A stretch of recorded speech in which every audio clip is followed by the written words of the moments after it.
Hello hello friends, welcome to the SS computer classes.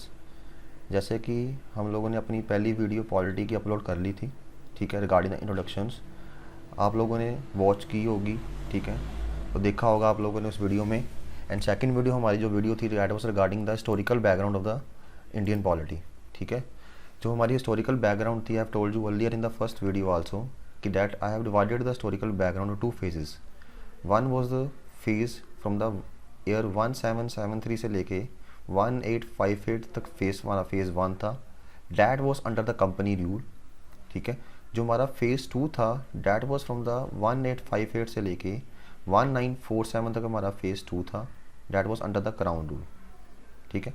Under the phase one I have told you there were number of the acts were pass, like we were having the regulating act of the 1773 was there, we were having the Pitt's India Act of the 1784 was there, Charter Act of the 1793 was there, Charter Act of the 1813 was there, Charter Act of the 1833 was there, Charter Act of the 1853 was there. And after the revolt of the 1857, the company rule ended and the crown rule started. That was the starting of the phase 2. Under the phase 2, we were having the Government of India Act 1858 was there, Indian Council Act of the 1861 was there, Indian Council Act of the 1892 was there, Indian Council Act of 1909 was there, Indian Council Act of the 1919 was there, Government of India Act 1935 was there, and the Cabinet Mission Plan of the 1946 is there. And today we'll discuss about the phase 1, that was company rule from the year 1773 से लेके 1858 तक जो हमारी यहाँ पे development हुई regarding the Indian polity की, कि उसके अंदर कौन कौन से यहाँ पे एक्ट पास किए गए in the historical background of the India. Starting with the first act of the India, that is regulating act of the 1773। This act जो हमारा ये एक्ट है, इसको हम यहाँ पे मैग्ना कार्टा ऑफ इंडिया भी बोलते हैं। मैग्ना कार्टा एक एक्ट था, एक लॉ था, that was pass in the Britain in the June 1215 में उसको पास यहाँ पे कहता किया गया था, ठीक है। और हमारे इंडिया में ब्रिटेन ने जो पहला यहाँ पे कोई एक्ट पास किया गया था, that was a Magna Carta of, that was a regulating act of 1773 was there, जिसको हम लोगों ने इसको क्या बोला, इसको हम लोगों ने यहाँ पे मैग्ना कार्टा ऑफ इंडिया बोला। And what were the key points under this act, इस एक्ट के अंदर क्या पॉइंट्स यहाँ पे आए हमारे सामने। Firstly, this act was the first step, ये हमारे यहाँ पे पहला स्टेप उठाया गया था बाय द ब्रिटिश गवर्नमेंट के द्वारा to control and regulate the affair of the East India company in the India. जो कंपनी यहाँ पे रूल कर रही थी, ठीक है, ब्रिटिश गवर्नमेंट के द्वारा, ठीक है, उस ब्रिटिश गवर्नमेंट ने ये पहला स्टेप उठाया यहाँ पे उस कंपनी के सारे अफेयर को कंट्रोल एंड रेगुलेट करने के लिए, ये हमारा यहाँ पे फर्स्ट स्टेप था, ठीक है। इसके अंदर हुआ क्या अंडर दिस एक्ट, अगर मैं इस एक्ट से पहले की बात करूँ, in India we were having the 3 presidency towns for there, यहाँ पे 3 टाउन थे। One was Bombay was there, Madras was there and Bengal was there. 3 towns थे यहाँ पे, and in each town there was a separate governor was there, governor of Bengal, governor of Madras and governor of Bombay was there. अब जब ये act pass हुआ, what happen under this act, by this act the governor of जो बंगाल था that became as a governor general of the Bengal, यहाँ पे बन गया, ठीक है। जो वॉरेन हास्टिंग यहाँ पे रहे थे, बल्कि जो गवर्नर ऑफ बंगाल, उनको क्या बना दिया गया यहाँ पे, गवर्नर जनरल ऑफ बंगाल। जो governor of Bombay and Madras था, उनको चेंज नहीं किया, बंगाल को क्या बना दिया, जनरल ऑफ द बंगाल बना दिया हम लोगों ने। And to help the governor general of Bengal, this under this act they also created a 4 member executive council, जहाँ पे कहता है, जहाँ बनाई गई कि जो कि असिस्ट करेगी काम करने में किसको, governor general of the Bengal को, ठीक है। यहाँ पे पहला चेंज इस एक्ट के थ्रू यहाँ पे ये आया। अब जब गवर्नर ऑफ बंगाल क्या बन गया, गवर्नर जनरल ऑफ बंगाल बन गया, उसकी पोजीशन क्या होगी, हाई होगी। विद डैट क्या हो गया, जो governor of Bombay and Madras थे वो क्या हो गए, they both became subordinate to the governor general of the Bengal के क्या हो गए, वो यहाँ पे सबॉर्डिनेट यहाँ पे कहता हो चुके थे दोनों। गवर्नर जनरल ऑफ बंगाल क्या हो गया, सुपीरियर हो गया, they both became subordinate to him. अगला काम एक्ट के अंदर कहता क्या हो गया, this act also provided for the establishment of the supreme court at Calcutta in 1774, ठीक है। इस एक्ट के अंदर बताया गया कि डैट हम यहाँ पे एक सुप्रीम कोर्ट इस्टेब्लिश यहाँ पे करेंगे, कहाँ पे, कलकत्ता के अंदर, जो कि बनाई गई एक्ट के अंदर बताया गया, जो कि स्टैब्लिश हुई 1774 में स्टैब्लिश हुई। And this supreme court at Calcutta was having the one chief justice was there and 3 other जजेस वर देयर। जहाँ पे 4 जज थे, जिसमें से एक जज चीफ था, 3 जहाँ पे अदर जज जहाँ पे एंगेज जहाँ पे कहता किए गए। अगला पॉइंट इस एक्ट के अंदर जहाँ पे कहता क्या हो गया, जो इस एक्ट ने कहता क्या बोला कि जो यहाँ पे कंपनी के सर्वेंट्स होंगे, जो कंपनी के लिए यहाँ काम करें, कंपनी कौन सी होगी यहाँ पे, ईस्ट इंडिया कंपनी, कहता उनको रोका गया कि that they in India will not engage in any private trade के अंदर यहाँ पे एंगेज नहीं होंगे, और in India they will not accept any present और the bribes from the natives. जो इंडिया के लोग रहने वाले हैं उनसे ना ये लोग कोई प्रेजेंट लेंगे, ना ही कोई यहाँ पे गिफ्ट लेंगे, ना ही उनसे यहाँ ब्राइब एक्सेप्ट करेंगे। ठीक है, ये एक्ट के अंदर उनको यहाँ पे एक लिमिटेशन लगाई गई सर्वेंट्स ऑफ द कंपनी के ऊपर। अगला पॉइंट जहाँ पे कहता क्या था, इस एक्ट के अंदर जहाँ पे कहता क्या बोला गया, इधर बताया गया that this act also you can से make stronger the control of the British government. जो ब्रिटिश गवर्नमेंट का यहाँ पे कंट्रोल था ओवर द कंपनी, कहता वो उसको यहाँ पे स्ट्रॉन्ग किया गया, गवर्नमेंट का कंट्रोल कंपनी के ऊपर, बाय रिक्वायरिंग की यहाँ पे जो कोर्ट ऑफ डायरेक्टर्स हैं, जहाँ पे जो कंपनी के लिए काम कर रहे थे, एक उनका ऑर्गन था कोर्ट ऑफ डायरेक्टर्स, कि they will report on the revenue affairs, civil affairs and the military affairs in India, जो यहाँ पे हो रहे हैं उनकी यहाँ पे रिपोर्ट करेंगे ब्रिटिश गवर्नमेंट को यहाँ पे रिपोर्ट यहाँ पे करेंगे। This were the 6 steps that were taken under this particular first act known as the Magna Carta of the India in the 1773। अब यहाँ पे प्रोविजन थी कि that after every 20 year there will be the new act will be passed in the India, जहाँ पे company rule जहाँ पे हर 20 साल जहाँ पे एक्ट पास होगा। मतलब कि अगर पहला एक्ट पास हुआ था 1773 के अंदर, अगला पास होना था 1793 के अंदर, बट हम लोगों ने कहता क्या कर दिया, यहाँ पे एक नया एक्ट यहाँ पास किया गया, That was बिफोर 20 years से पहले यहाँ पे एक्ट पास किया गया 1784 के अंदर। That was पिट्स India act of the 1784। Why it is known as a Pitt's India Act? Because when this act was passed, the William Pitts was the Prime Minister of the Britain। उनके नाम पे act पास यहाँ पे कहता किया गया। What happened under this act? अब यहाँ पे कहता क्या किया गया, यहाँ पे 2 कंपनी की एक बॉडी थी, court of directors. That court of director was doing all the function, commercial and the political function of the company.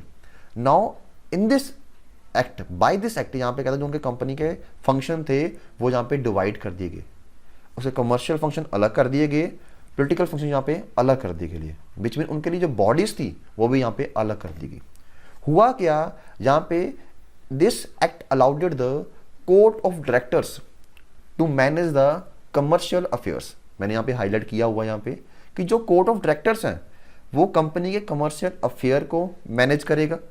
Company में क्या होते हैं, बोर्ड ऑफ डायरेक्टर्स, डायरेक्टर कहाँ पे कमर्शियल अफेयर्स के लिए आगे।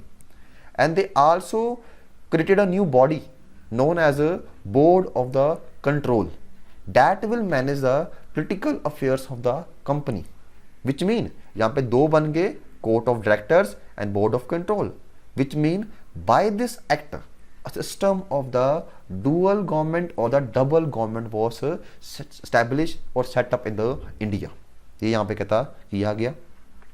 अगली बात यहाँ पे कहता क्या होगी, डेट इस एक्ट के अंदर कहता क्या किया गया, जो बोर्ड ऑफ कंट्रोल था उसको यहाँ पे empowered किया गया, उसको पावर दी गई that they will supervise and direct all the operations of the civil and the military government। Government के जो सिविल एंड मिलिट्री अफेयर्स है उसको यहाँ पे ये लोग सुपरवाइज करेंगे। And they will also supervise the revenues of the British possessions in the India. जो ब्रिटेन की इंडिया के अंदर जो टेरिटरी कंट्रोल की हुई है, जो उनकी पोसेशन जहाँ पे हैं, कहता उनमें जो रेवेन्यू आ रहा है उसको यहाँ पे सुपरवाइज भी ये बोर्ड ऑफ कंट्रोल जहाँ पे कहता करेगा। अब 2 बॉडीज बन गई, court of director and the board of control. इस एक्ट की 2 इंपॉर्टेंस हैं, वो क्या है यहाँ पे, वो क्या थी यहाँ पे, पहली बार यहाँ पे कहता क्या थी, by this act for the very first time जो टेरिटरी कंपनी ने यहाँ पे एक्वायर्ड की थी इंडिया के अंदर, उसको पहली बार ही बोला गया that it is known as a British possessions in the India. उसको पहली बार ही बोला गया यहाँ पे कि वो ब्रिटिश ने पोसेस की हुई जगह पहली बार उसको बोला गया। And under this act only जो ब्रिटिश गवर्नमेंट थी डैट वॉज आल्सो गिवन, उनको यहाँ पे सुप्रीम कंट्रोल दिया गया, उसको मेजर कंट्रोल दिया गया that we have to control the company affairs. जो कंपनी यहाँ पे अफेयर्स दी गई है ब्रिटिश गवर्नमेंट, उसको उसके ऊपर ब्रिटिश गवर्नमेंट को कंट्रोल दिया गया that they will control the company affair in the India, how they are the functioning. That was the Pitts India act of the 1784। अब यहाँ पे 20 साल पूरे हो चुके थे। अब जो अगला एक्ट यहाँ पे पास किया गया that was the charter act of the 1793। ठीक है, जैसे पहला एक्ट पास हुआ 1773 में पास हुआ था, अब अगला एक्ट कब पास हो गया 1784 में। अब 20 साल बाद जो एक्ट आना था वो तो आना था, डैट वॉज 1793 का चार्टर एक्ट यहाँ पे कहता आ गया। What happen under this act, इसके अंदर यहाँ पे कहता क्या बोला गया, जो कंपनी थी उनके सर्वेंट्स को बोला गया था 1773 के अंदर। ठीक है, हम लोगों ने अभी पढ़ा यहाँ पे पॉइंट नंबर 5 के अंदर की कंपनी जहाँ पे जो सर्वेंट्स हैं दे will not engage in the private trade, मतलब कंपनी के पास जहाँ पे मोनोपोली होगी ट्रेड के अंदर, और उसी मोनोपोली को जहाँ पे कंपनी को अगले 20 सालों के लिए और दे दिया गया, विच मीन कंपनी वो गिवन द मोनोपोली होता है that only one person has a right to do the thing in the India, have to right to the trade in the India. Trade monopoly दे देगी यहाँ पे, ये economics की term है, ट्रेड दे देगी अगले 20 साल जहाँ पे कंपनी के पास जहाँ पे मोनोपोली होगी। अगला पॉइंट जहाँ पे कहता क्या आ गया, अब यहाँ पे कहता जो बोर्ड ऑफ कंट्रोल था, जो नई बॉडी बनी थी, कहता जो उसके स्टाफ मेंबर्स थे, उसके जो अंदर काम करने वाले मेंबर्स थे, बोला क्या जो उनकी सैलरी होगी which mean the salary for the staff and the members of board of control जो होगी that will be paid from the Indian revenue, कि जो इंडिया का रेवेन्यू आएगा हम उसमें से क्या करेंगे, जहाँ पे बोर्ड ऑफ कंट्रोल के जो स्टाफ मेंबर्स होंगे उनको जहाँ पे सैलरी पे करेंगे। Under this act this step was taken, right. जो अगला एक्ट जहाँ पास हुआ वो अगले 20 सालों के बाद यहाँ पे कहता एक्ट पास किया गया, डैट वॉज यहाँ पे चार्टर एक्ट ऑफ द कौन सा आ गया, जहाँ पे 1813 was passed. What happen under this act, इसमें यहाँ पे दो काम हुए, जैसे कंपनी के पास यहाँ पे मोनोपोली थी आगे ट्रेड करने की, दिस एक्ट यू कैन से ended the company monopoly in the trade, जो कंपनी की मोनोपोली ट्रेड के अंदर थी यहाँ पे उसकी मोनोपोली यहाँ पे खत्म कर दी गई इस एक्ट के अंदर, पहली बात तो। एंड अगला काम यहाँ पे कहता क्या किया गया, this act also provided for the grant of the rupees 1 lakh 1813 की टाइम की बात कर रहा हूँ। आज सोच लो कि 1 लाख होता क्या आज के टाइम पे, ठीक है, लेकिन 1 लाख रुपया 1813 के अंदर it was having a huge amount. ठीक है, बताया गया कि 1 लाख रुपीज यहाँ पे ग्रांट भेजी गई for the promotion of the education in the India, कि इंडिया के अंदर एजुकेशन को प्रमोट करने के लिए यहाँ पे 1 लाख रुपीज यहाँ पे ग्रांट भेजी गई। ये था हमारा ये वाला एक्ट। जो अगला एक्ट पास हुआ वो एक्ट पास हुआ आफ्टर द 20 ईयर्स के बाद अगला एक्ट पास हुआ, that was in the year of the charter act of the 1833 was passed. And what this act say about, now this act was the you can say was the final step toward the centralization in the British India. यहाँ पे final step था centralized government establish करने British India के अंदर। Now what is centralisation, यहाँ पे दो words होते हैं, one is centralized, one is decentralized. Centralized mean the major top authorities were having the power to control, ठीक है। डिसेंट्रलाइज्ड मीन आपने जो पावर ऑफ कंट्रोलिंग है वो आगे नीचे आपको अपने सबऑर्डिनेट्स को आपने दे दी कि that they will control on your behalf. अब पहले यहाँ पे क्या था, यहाँ पे गवर्नर जनरल ऑफ बंगाल था, अब क्या कर दिया पूरे इंडिया को कंट्रोल करने के लिए यहाँ पावर को क्या किया गया, यहाँ पे सेंट्रलाइज किया गया ब्रिटिश इंडिया के अंदर। सेंट्रलाइज क्या हो गया, यहाँ पे टॉप अथॉरिटी के साथ पावर होगी। डिसेंट्रलाइज क्या होता है, यहाँ पे पावर को हम लोगों ने नीचे दिया अपने सबऑर्डिनेट्स को यहाँ पे काम करने के लिए। इसके अंदर हुआ क्या, एक्ट पास हुआ, दिस एक्ट के अंदर यहाँ पे कहता क्या हुआ, जो जहाँ पे गवर्नर जनरल ऑफ बंगाल था, विच जनरल ऑफ बंगाल था, जो कि बना था इन द एक्ट ऑफ 1773 के अंदर। ठीक है, अब बता चुका हूँ पहले भी मैं, in the 1773 governor of Bengal became as the governor general of Bengal जहाँ बना था, विच वॉज वॉरेन हास्टिंग। अब उसको चेंज किया गया, now it was made as the governor general of the India. You will do one thing, ठीक है, आप लोगों को देखना पड़ेगा गवर्नर जनरल ऑफ बंगाल कौन था, गवर्नर ऑफ बंगाल कौन था, and governor general of the India कौन था हमारा फर्स्ट वन।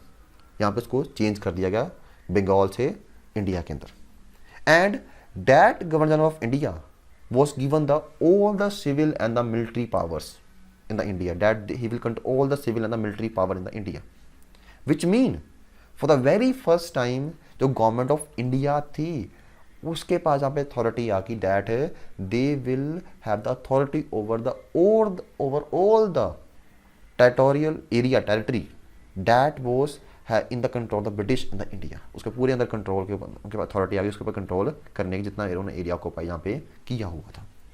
अब यहाँ पे गवर्नर जनरल ऑफ इंडिया यहाँ पे बन चुका था। अब यहाँ पे 2 गवर्नर पहले भी थे हमारे पास यहाँ पे, they were the governor of the Bombay and the Madras was there. But I have said in the first point of this act that we move toward the centralisation which mean जो सबॉर्डिनेट्स थे governors उनसे power जहाँ से छीन ली। Power was in the ultimate in the higher authority that was the governor general of India. अब यहाँ पे कहता क्या कर दिया गया, जो गवर्नर ऑफ बॉम्बे था एंड मद्रास था उसको जहाँ से डिप्राइव किया गया of their legislative powers which mean जो उनके पास पावर थी अपने एरिया के अंदर लॉ बनाने की, उनसे वो पावर जहाँ पे छीन ली गई। Which mean now governor general of India was only given the exclusive legislative power for the entire British India, which mean जहाँ पे जो गवर्नर जनरल ऑफ इंडिया था उसके पास ओनली पावर, उसके पास पावर आ गई जहाँ पे कोई भी लॉ बनना है that he will make the law in the India law. ये काम इस एक्ट के अंदर जहाँ पे किया गया। ठीक है, यहाँ पे अगला काम यहाँ पे कहता क्या हो गया, अब जो कंपनी थी उसके 2 फंक्शंस थे पहले, one was a commercial and the political function. Now with this act यहाँ पे कहता क्या हो गया, जहाँ पे उसकी जितनी भी एक्टिविटीज थी कंपनी की एज द कमर्शियल बॉडी वो क्या होगी यहाँ पे बिल्कुल ही एंड होगी, मतलब कि अब उसके कमर्शियल फंक्शन बिल्कुल यहाँ पे खत्म हो चुके थे। ठीक है, now that was only acting as a purely एक एडमिनिस्ट्रेटिव बॉडी की तरह यहाँ पे कहता वो यहाँ पे काम करती, that they will control the affairs of the India. Now इसके अंदर ये किया गया। अब अगला काम यहाँ पे कहता क्या किया गया, एक्ट आया। अंडर दिस एक्ट यहाँ पे हमारे इंडिया की जहाँ पे पहली लॉ कमीशन बनाई गई, that the first law commission was formed, that was formed under the lord Macaulay, which it was formed that showed that we will have the codification of the law। हम यहाँ पे अपने laws को Codify कर सकें। ये Lord मकावले ही था जिसने यहाँ पे हमारे यहाँ पे जो इंडियन पीनल कोड है 1860 वाला, जो हमारी CRPC थी, क्रिमिनल प्रोसीजर कोड, अब तो 1973 वाला हम फॉलो करते हैं, जो 1873 वाला जो हमारे यहाँ पे CRPC थी कहता वो किसने कोडिफाई की थी, that was codified by the lord Macaulay only. जहाँ पे हमारी कंट्री के अंदर लॉज को कोडिफाई करने के लिए यहाँ पे फर्स्ट लॉ कमीशन यहाँ पे फॉर्म यहाँ पे कहता की गई। अब जब ये एक्ट लेके आए, इस एक्ट के अंदर जहाँ पे एक अटेम्प्ट और किया गया, that attempt was to in India we will introduce open competitive exams. हम इंट्रोड्यूस करें किसके लिए, इंडियंस के लिए, जिस तरह आप तैयारी कर रहे हो कॉम्पिटिटिव एग्जाम्स के लिए। यहाँ पे उन्होंने बोला कि यहाँ पे अटेम्प्ट किया गया यहाँ पे जो इंडियंस हैं कि उनको भी सिविल सर्विसेज के अंदर रिक्रूट करने के लिए, तब जहाँ पे था ICS, ठीक है, that was Indian imperial civil services force there, उसके अंदर रिक्रूट करने के लिए यहाँ पे उन्होंने बोला कि यहाँ पे हम इंट्रोड्यूस करें। अटेम्प्ट लिया बट वो अटेम्प्ट यहाँ पे कहता क्या होगा, यहाँ पे फेल था, हम उसको यहाँ पे इंट्रोड्यूस नहीं कर पाए थे। राइट, अब अगला काम यहाँ पे कहता क्या हो गया, अब अगले 20 सालों में ये सारे काम इस एक्ट के अंदर परफॉर्म किए गए। अब अगला एक्ट पास किया गया, that was the charter act of the 1853 was passed, and this act was the last act of the phase 1 under the company rule. Right, अब इसके अंदर यहाँ पे कहता क्या किया गया, अंडर दिस एक्ट जब ये एक्ट आया, the first thing that was done, that this act separated for the very first time the legislative and the executive function of the Governor General Council। यहाँ पे गवर्नर जनरल ऑफ इंडिया की बात हो रही है। जैसे हमारे पास यहाँ पे एक एग्जीक्यूटिव काउंसिल थी which was formed in the 1773, that was a 4-member executive council was there which was helping the Governor General of Bengal, and that 4-member council was also helping when it was the Governor General of Bengal was made as the Governor General of the India under the 1833। अब यहाँ पे कहता कर दिया, अब यहाँ पे जो उसके जो एग्जीक्यूटिव फंक्शन थे उसको तो यहाँ पे कहता थे उसके लिए बॉडी थी, अब दोनों वो पहले एक ही बॉडी उसको परफॉर्म करती सारे फंक्शंस। अब यहाँ पे कहता कर दिया गया दोनों के फंक्शन यहाँ पे एग्जीक्यूटिव फंक्शन अलग कर दिए गए और लेजिस्लेटिव फंक्शन यहाँ पे अलग कर दिए गए। हुआ क्या, अब गवर्नर जनरल के बाद एक काउंसिल और बन गई डैट दिस एक्ट के अंदर क्या बोला गया, दिस एक्ट ने बताया कि that we will add 6 new members that will be known as the legislative councillors to the council, कि डैट इस काउंसिल के अंदर जहाँ पे 6 मेंबर हम और ऐड करेंगे जहाँ पे लॉ को लेजिस्लेट लॉ बनाने के लिए यहाँ पे जो काउंसिल उसको यहाँ पे हम ऐड यहाँ पे कहता करेंगे। अब एक एग्जीक्यूटिव बॉडी बन गई, एक क्या बन गई हमारे पास यहाँ पे एक लेजिस्लेटिव क्या बन गई यहाँ पे body which was having the 6 members, ये यहाँ पे क्या किया गया। अब अगला काम क्या हुआ, जैसे कि जो लास्ट एक्ट था 1833 वाला, उसमें जो लास्ट पॉइंट था उसमें यहाँ पे अटेम्प्ट किया गया था that we will introduce open competitive exam for the civil for the selection of civil servants. ये अटेम्प्ट किया, बट ये अटेम्प्ट यहाँ पे फेल हो चुका था। अब जब अगला एक्ट पास हुआ इसके अंदर कहता क्या कर दिया हम लोगों ने यहाँ पे इंट्रोड्यूस यहाँ पे कहता कर दिया क्या कर दिया यहाँ पे हम लोगों ने यहाँ पे ओपन कॉम्पिटिटिव एग्जाम यहाँ पे हम लोगों ने यहाँ पे इंट्रोड्यूस यहाँ पे कहता कर दिया for the selection and the recruitment of the civil servants के लिए, यहाँ पे हम लोगों ने इसको यहाँ पे ओपन यहाँ पे कर दिया। अब आपके लिए क्वेश्चन है यहाँ पे कि that you will find out who was the first Indian to clear the ICS exam, किसने यहाँ पे क्लियर किया था। आप सो कमेंट में आंसर कर दीजिएगा, ठीक है, नहीं तो जब भी हम यहाँ पे MCQ क्लास करेंगे आप उसमें ये क्वेश्चन आपको बता दिया जाएगा, ठीक है। यहाँ पे हुआ क्या, और इस कॉम्पिटिटिव एग्ज़ाम को यहाँ पे मतलब कि इसको इम्प्लीमेंट करने के लिए यहाँ पे कमेटी बनाई गई, that was a Macaulay committee was form. This was committee on the Indian civil services के लिए ये कमेटी बनी इन द 1854 के अंदर ये कमेटी यहाँ पे अपॉइंट यहाँ पे कहता की गई थी, राइट। अगली बात यहाँ पे कहता क्या होगी, अब ये एक्ट पास हुआ, जितने भी पिछले एक्ट थे उसमें बोला गया था कि डैट जो कंपनी रूल करेगी अगले पूरे 20 साल के लिए, अगले 20 साल के यहाँ पे कंपनी रूल करेगी। यहाँ पे कंपनी का रूल एक्सटेंड किया गया, this act extended the company rule. बताया गया कि that company will have the control over the Indian territories, but this act was silent regarding the, इसने यहाँ पे नहीं बताया कि that for how much period that they will have the control, but earlier was 20 year which was the indication that now the company rule can came to an end। Period यहाँ पे specify इन्होंने यहाँ पे नहीं किया था। अब अगला काम क्या हो गया, अब जो यहाँ पे लेजिस्लेटिव काउंसिल हम लोगों ने बनाई थी किसके अंदर, किसके लिए, for the governor general council के लिए। For the very first time हम लोगों ने यहाँ पे कहता कर दिया यहाँ पे लोकल रिप्रेजेंटेशन यहाँ पे इंट्रोड्यूस कर दी, कहाँ पे, in the Indian legislative council के अंदर। यहाँ पे बोला कि हम लोकली यहाँ पे रिप्रेजेंट यहाँ पे कहता कराएंगे, विच मीन यहाँ पे जो 6 न्यू लेजिस्लेटिव मेंबर्स थे, जो 6 मेंबर हम लोगों ने यहाँ पे ऐड करने थे, यहाँ पे बोला गया डैट जो 4 उसमें जो 4 मेंबर होंगे they will be appointed by the local which mean provincial governments of the Madras, Bombay, Bengal and the Agra. मतलब कि जो मद्रास, बॉम्बे, बंगाल और आगरा में जो प्रोविंशियल गवर्नमेंट इस्टेब्लिश्ड है, कहता वो 4 लोग यहाँ पे 4 मेंबर अपॉइंट करेंगे किसके अंदर, ये 6 मेंबर की लेजिस्लेटिव काउंसिल के अंदर, राइट। दिस वाज द, ये कहता हमारे यहाँ पे कहता क्या था, ये हमारा आज जो पहला फेज था हमारा किसका, कंपनी रूल का, वो हम लोगों ने यहाँ पे कहता कर लिया, इसको यहाँ पे हम लोगों ने यहाँ पे कवर कर लिया। इसमें 6 एक्ट पढ़े हैं, we have done about the, हम लोगों ने यहाँ पे रेगुलेटिंग एक्ट के बारे में पढ़ा, पिट्स इंडिया एक्ट के बारे में पढ़ा, चार्टर एक्ट के बारे में पढ़ा, 4 चार्टर एक्ट पढ़े, 1793 वाला, 1813 वाला, 1833 वाला, 1853 वाला, ठीक है। In the next video we will do about the company rule, that will be the phase 2, right, which will be from the 1858 से लेके 1947 तक, जो जितना भी फेज 2 चला क्राउन था उसके बारे में डिस्कस यहाँ पे पता करेंगे, and what were the changes that were made under the phase 2, ठीक है, उसके बारे में यहाँ पे डिस्कस हम यहाँ पे पता करेंगे, ठीक है। और अगली वीडियो की यहाँ पे नोटिफिकेशन लेने के लिए, ठीक है, इस चैनल को आप सब्सक्राइब कीजिए, सब्सक्राइब करने के लिए बेल आइकन पर क्लिक कीजिए, एंड थैंक्स फॉर वॉचिंग।